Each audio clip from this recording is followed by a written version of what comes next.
I am the mother of Matilda Tilly Roseworn, who died by suicide just after 3 a.m. on the 16th of February 2022, 1,317 days ago.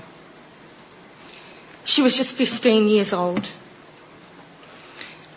My brave little girl, determined to look pretty, put on her makeup one last time.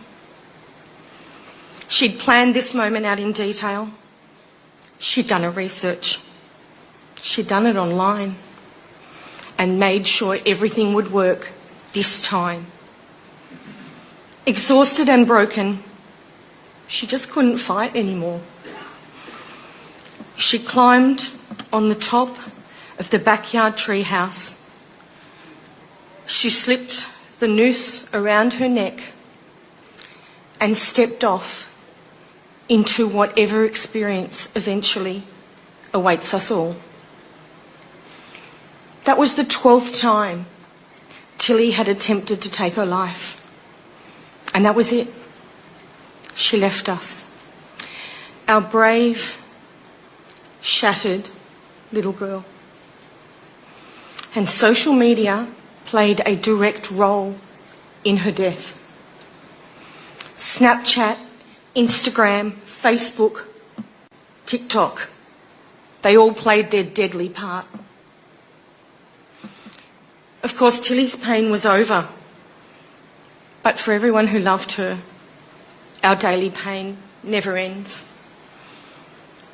Tilly was found by her father, and somehow her 13-year-old sister ran into the backyard alone to find her sister lifeless. That traumatic vision continues to haunt them both. You see, Tilly died from 1,000 cuts that occurred in the course of her short life. The bullying started in primary school and it moved from face-to-face to social media, and the harm was swift. From not being invited to parties that everyone is at, only to have girls ring, message and taunt her all night long, to harassment and bullying via social media. On the 14th of February 2020, Tilly attempted suicide for the first time.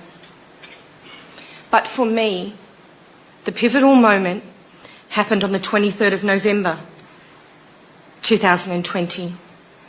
A fake nude photo of her, doctored by a fellow student, was circulated on Snapchat, reaching at first 5 children, then 300 children by 4 p.m. and by 6 p.m. over 3,000 children. The reality of this harm was instant. Tilly was hysterical and spiralling. I rang the school, but because the boy and his mother denied he'd even had his phone, they couldn't do anything. That night, Tilly attempted suicide by cutting her arms, and there was a lot of blood. If ever I could say that Tilly was unpacking as a person, it was on this day. Early the next morning, I rang police, and the officer explained, "Look, it's just really hard to stop this happening. I have another case and I'm waiting 3 months for Snapchat to give us information. Sorry."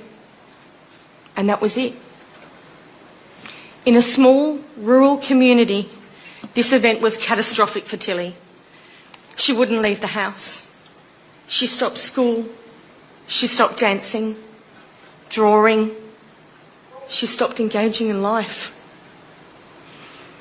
By late 2021, as Tilly battled depression and anxiety, the algorithms of her social media kicked in and the content became dark. Very dark. Tilly was in tears over a Facebook account which sent her a message saying, "Keep trying to kill yourself. Hopefully it'll work one day." Another Instagram message said, "Lol, what are you going to do, kill yourself?"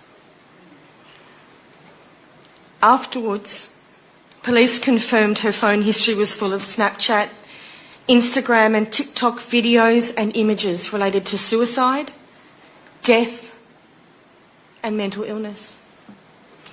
This was death by bullying, but it was enabled by social media. Even after she died, the bullying continued with jokes posted online. A boy even wrote on Tilly's Instagram account, "Tried to high-five a tree, but it left her a hanging."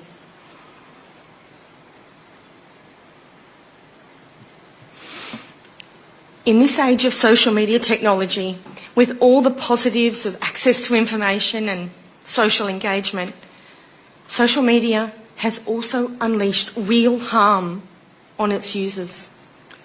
Harms that at first we didn't understand. But today, research has crystallised what we were witnessing in our communities: a decline in mental health, concentration, the negative effects on body image, social skills, sleep, social isolation, ironically, and of course, cyberbullying. These are known harms from social media. And as Tilly's mother, I remain personally insulted that Meta's global head of safety, Antigone Davis, said to our government in 2024, "I don't think social media has done harm to our children." Really?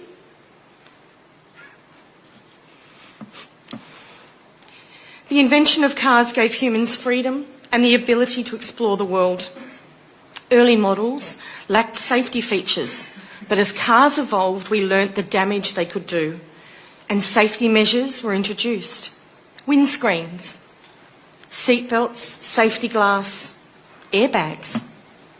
And in the same way that car manufacturers are responsible for protecting those that drive their vehicles, social media giants must take responsibility for protecting our children, because across the globe, they're suffering, they're dying as a direct result of their social media engagement. And as parents, we need help. After Tilly died, I knew I needed to do something to protect the other Tillys.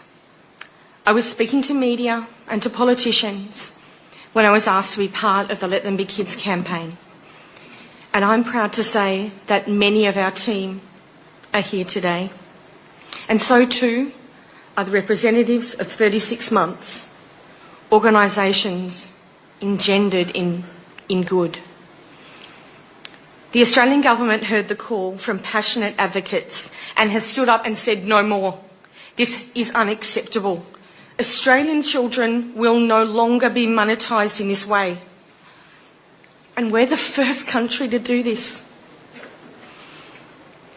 And Australia only has 1.2 plus million kids aged between 13 and 15.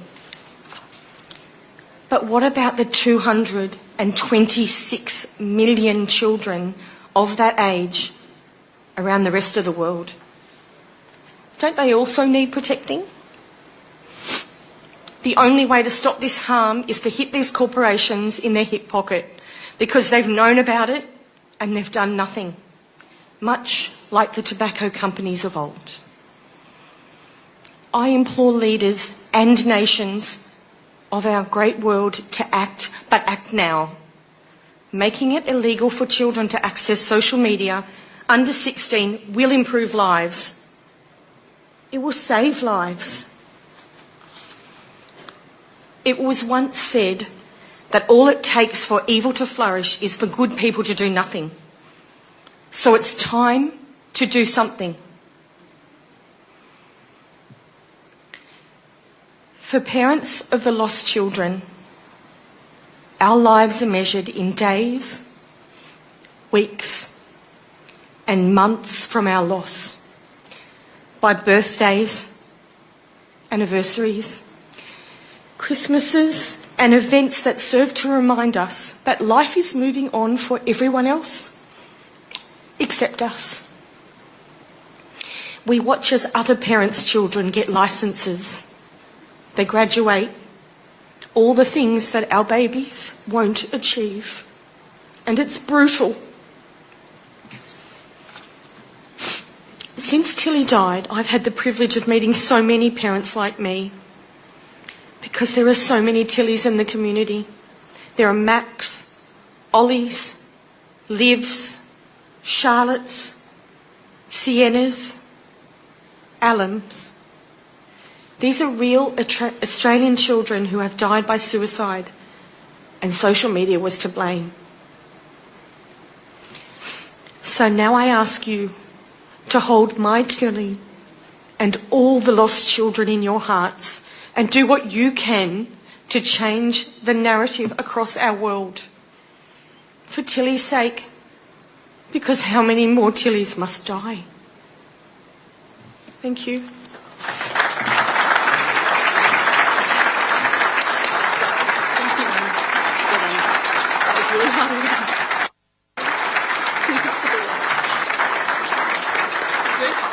Yeah, I've got a bit of water.